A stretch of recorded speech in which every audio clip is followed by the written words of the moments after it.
Welcome back to the Savage. What we're doing today, or what we have been doing all week, because this is where a small little job does it to a far much bigger job, like usual. Uh, we need to cut a keyway as part of the dragster into this hub. Tiny, tiny, tiny little key. The job actually take about 5 seconds, 5 minutes. But before we get there, we got some work to do. I made a slight mistake, not a mistake, in my order of operations. I should have cut the keyway in it first. The small lathe, what is set up to do keyways, I cannot hold the hex. I cannot hold in the forge or to dial it in. So we're going to have to do it on the 11 inch, on the bigger lathe.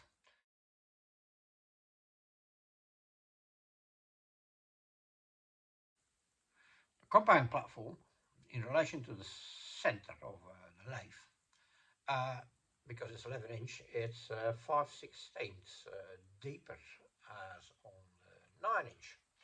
And we use a slotting bar, this thing here. It's not a boring bar, it's a slotting bar. It sits perfectly on center, because the cutter has to be on center sideways. Whereas a boring bar holder, because you grind the cutter near the top, the bar sits slightly lower, so this is not on center height, because you want the point of your tool to be on center height. So this sits perfectly on center, and the side will be perfectly on center. Then we have to, he's not finished yet, we'll come back to that in a bit. So this is the cutter for it. I've still got to grind the top. We grind it on the lathe. It's not very often I do it on the lathe, but it has to be perfectly ground, perfectly symmetrical. So, that's few moments that I will grind on the lathe. To use it on the other lathe, this is an expandable arbor. It's the piece here is tapered, so when you tighten it up, you stick it in the back of the headstock. It locks in, and then you can use the gears as an indexer. Now we only need to hold the chuck still because it's only a keyway. So we have to adapt all the pieces that we normally use on a small lathe and make it ready so we can use it on the big lathe. So the first thing we have to do, the spindle bore is a bit larger, so this doesn't fit. We have to make a little sleeve. It's a split sleeve, so that goes in there. So now we can use this in the big one. So that's one thing done. Then the height difference is 5/16 between the compound platform between the two lathes. So now we have to make a spacer, 5/16, and then so we're nearly there. Our bolts ain't long enough, and because we're in France, I have not got any 3/8 bar here for the moment. That's what these are, 3/8 Whitworth. So the easiest thing to do is, well, then I have some 7/16 bolts. So then we have to turn the bolts down to 3/8, cut some thread on it, make them a bit longer, and then we have to measure the length properly as well. And then we can bolt this thing down. But then we're not quite there yet. But it all stands in good stead. Afterwards, I will be able to use all my tool posts off my small lathe onto the big lathe as well, and a few other bits and pieces. Oh, the other things that we have to do is we have to make this little plate here for the indexer, and we're going to use these holes here. They're normally for the cover. We'll screw this on.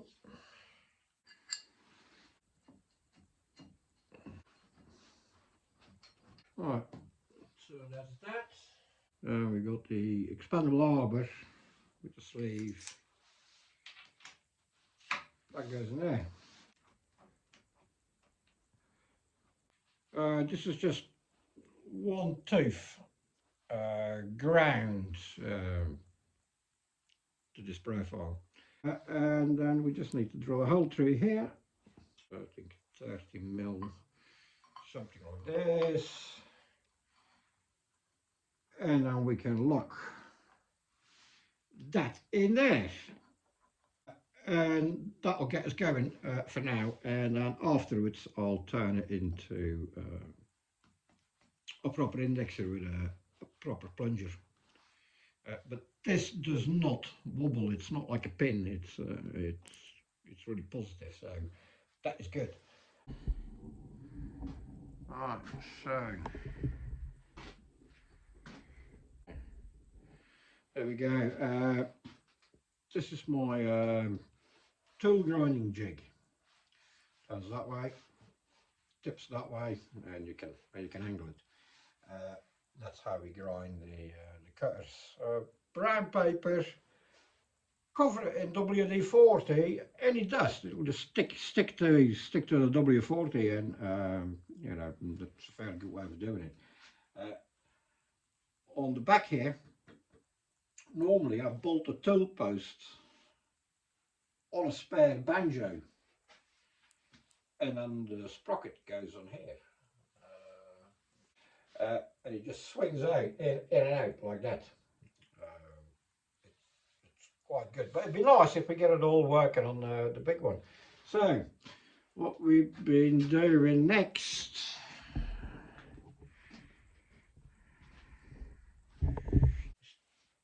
turning these bolts down to 3/8, so then we can make the bolts for the tool. So we've done one. He's ready. Let's do another one. So he's good finish. Okay.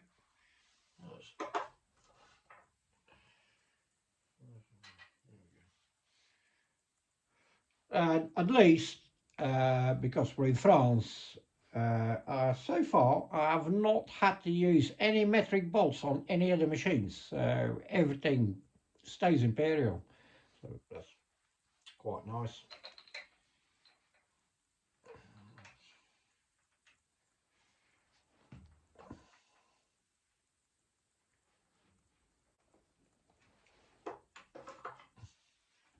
I have to turn the thread off because I can't get in the tool to start here, but the bolt is still long enough from here.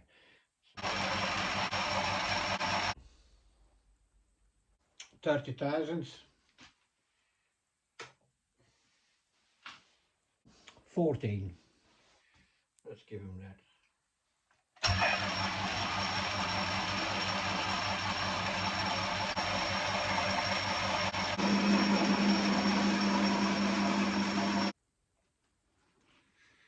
Seven. Another 3 thousandths.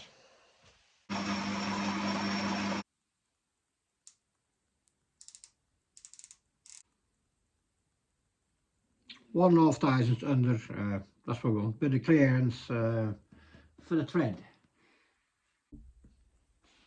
So it's important that these bolts, when you tighten them up, that they don't bottom out in the compound.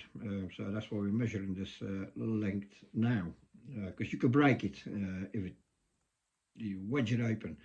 So it's always important, you need to leave some clearance here. Much better is a stud and flush it with your T-nut and have the nut on the top. But we'll do it the other way around, so we just got to make sure that we've got some clearance. So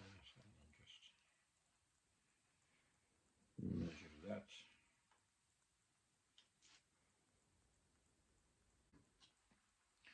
Okay, so we'll shorten these bolts, and we'll shorten these bolts now, just there, make them to the correct length, and then we cut some thread on it, and then we're nearly there.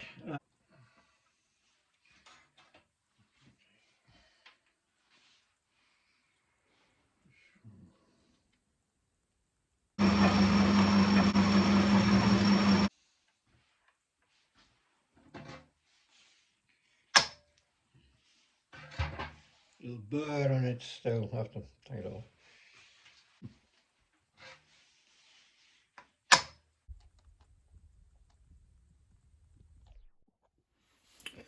All right, we're set up for threading.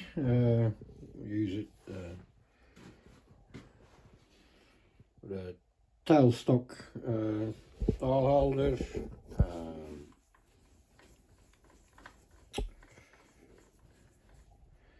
You've got a guide pin there, and it just runs in the toe post. Let's just hope it doesn't slip.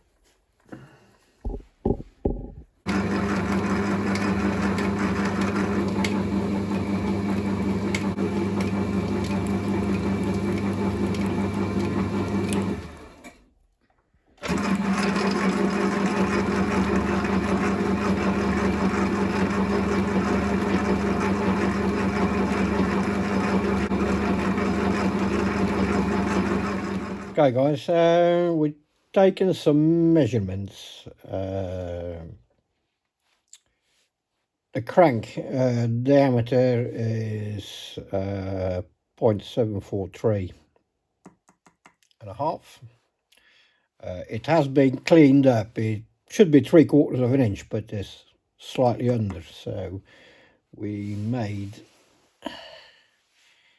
the pulley to suit the crank. The height with the Woodruff key is 785. So 785 minus the 743. Our Woodruff key, our slot in here, needs to be 41 thousandths deep. So that is not very deep at all. It's about half of this. So now we need to finish the cutter. So our Woodruff key is 156 and a half wide. So you can see that here. So, there we go. Lands only 6. This is the top of the cutter. We still need to grind the cutting face, but we get him to the right width now. And he is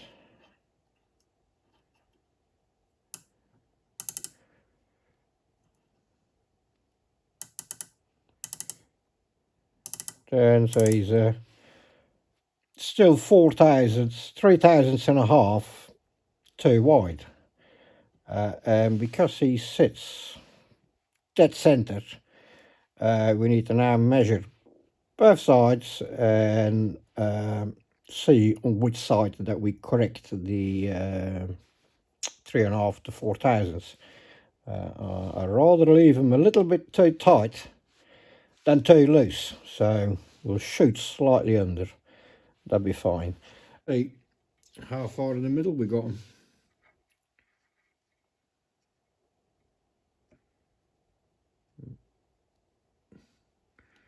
We're in on 1 thousandths here. Just a bit. There we go. Flip them over.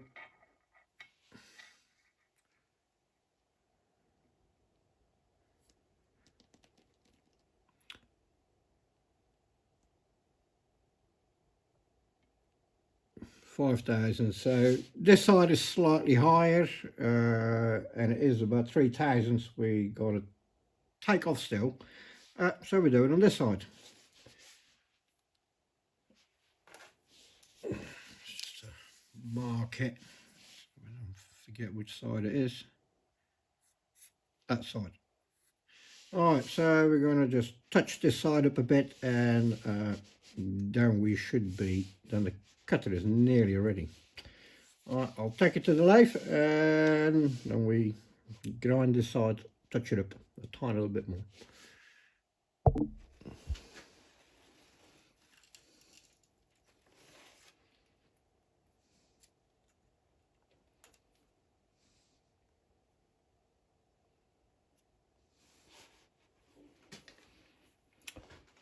We have given it a little bit of side clearance actually, I just realised.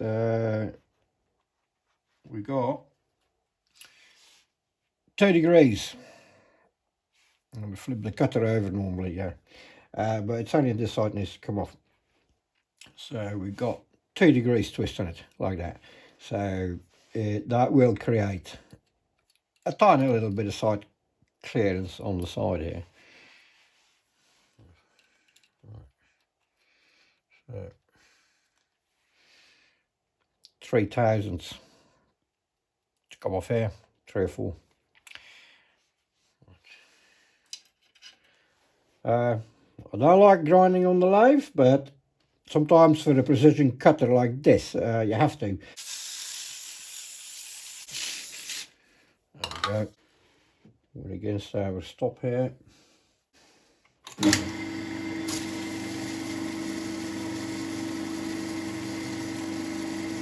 We don't let it spin very fast, then the dust just drops straight down.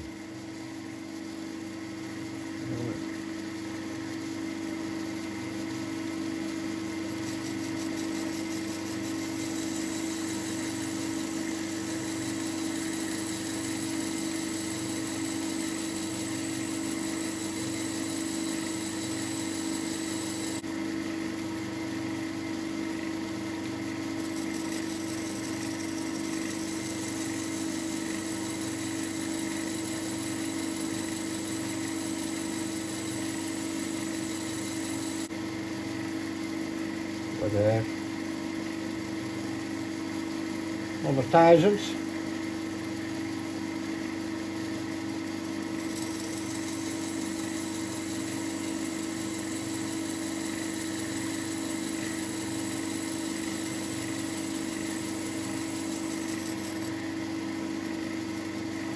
That should be it.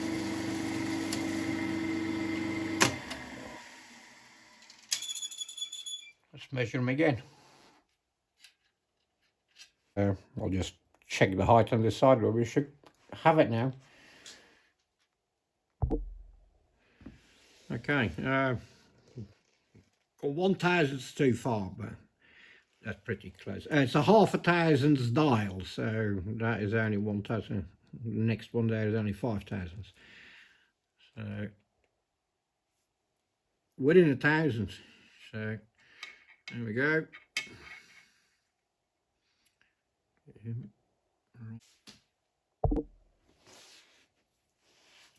So the key was 156.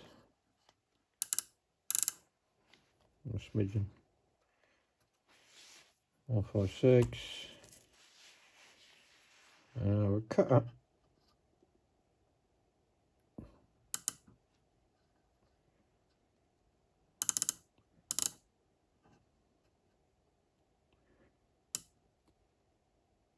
So he's a thousandth under, but that's okay. Yeah, he's a thousandth under, but that's fine.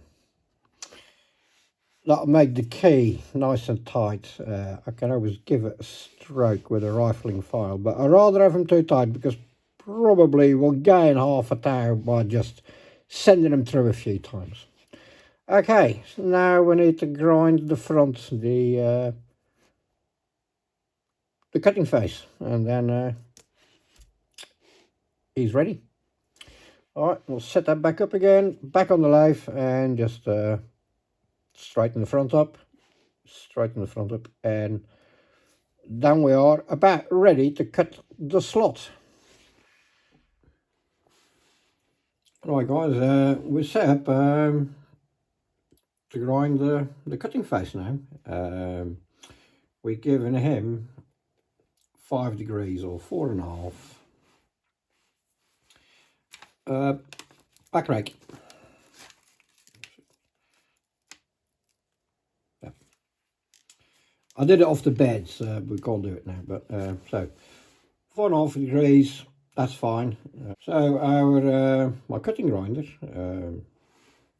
explain a bit more about it. In here, it's exactly the same the way the compound fits on the cross slide, same as these pucks. So it's basically, it's got this shape inside here, so it pulls it in. I could do with graduating it one day properly, and makes the life a bit easier. But there's a few more of these pucks for various other things. Okay, so that's that. So you can tilt that way. You can also tilt that way. He's graduated here on the side here, and there's some lines on here. There's one here and there's one at the bottom. The front holds square cutters, and in the back we can do milling cutters. We can only just grind the face of the milling cutters, the facets. We can't grind the sides, but you can sharpen them up. And then we've got another sleeve for larger ones. All right, let's touch that up now. All right, there's the WD-40 gone. All right, just cover the paper.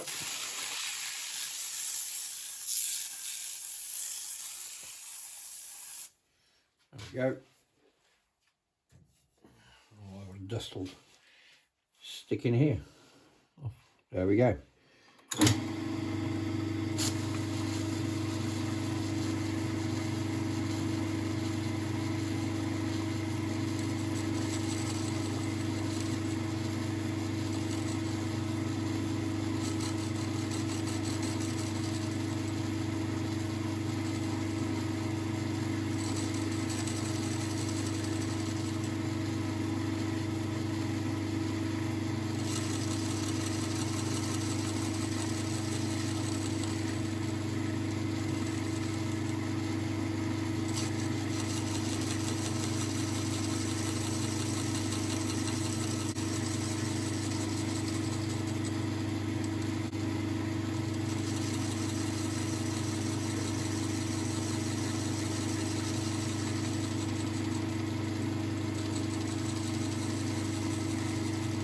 We're nearly there.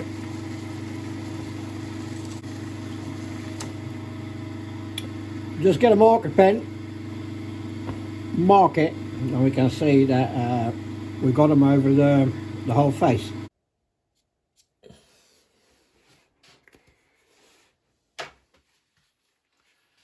All right, give them another little pass.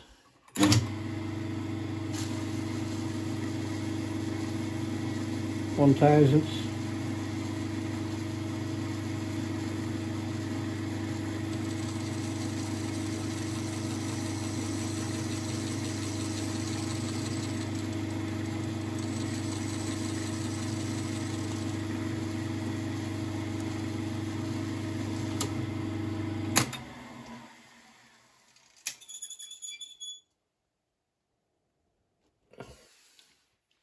Tiny touch.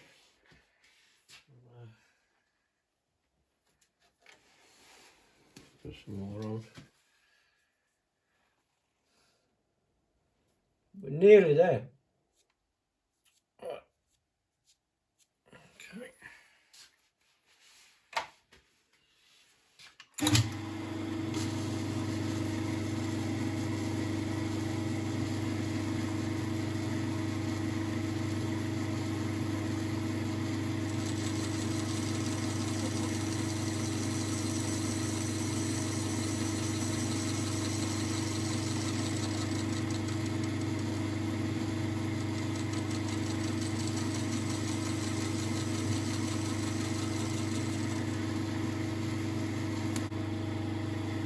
Okay, perfect. Have to take my words for it. It's perfectly clean. Okay, it's lovely.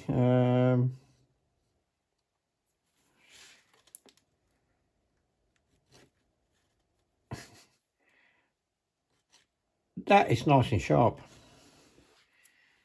Right, I wonder. We could hone him. So this is another one. I made these arbors, made them on the lathe. And this one also does slitting saws as well. But it is really smooth, so I am not gonna bother doing this. We only got to go in 40 thousandths. It's a few cuts. Okay, that wraps it up for tonight. It's 11 o'clock. It's late again, and then so the next thing to do is set the big lathe up, and then we'll cut the cutter because it's too long still. We're gonna need a little bit, and fit it in the slotting bar, and then we can take some test cuts. I'll use, I suppose I got a convenient nugget here. It's about the same bore. I'll do a little test cut in this one before we do the pulley. Okay, that wraps it up for tonight. Do some more tomorrow. Okay, bye bye.